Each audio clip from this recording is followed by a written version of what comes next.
Panalel sa thim thu kagel doe Masang lai thing lim noi ja ki muna talo Lung se thim thu leter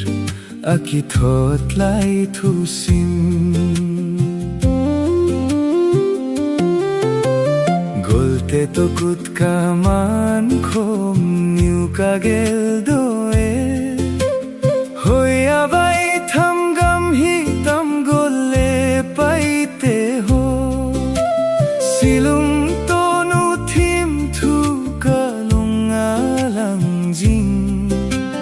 Hinla ache sa ni ko gel do na bohita hin ko chom cha ki panan mang jote nelo ding vong galo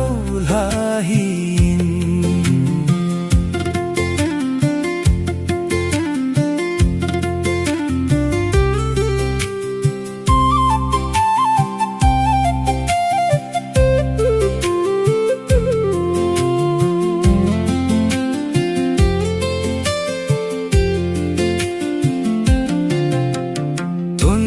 chun sing sung min kilung set sa akhen ji atiu ve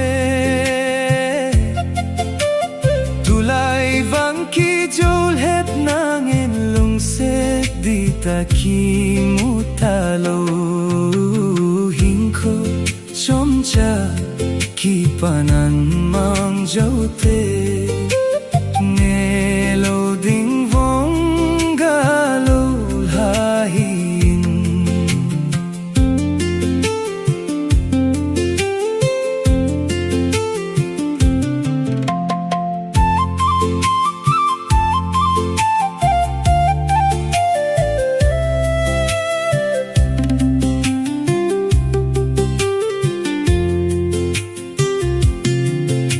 Kalung set na het jing na ding pa charumal ka na thot chu na koma ki koi jing in lang kalung set hin gel do jing o hin ko chom cha ki panan mang jote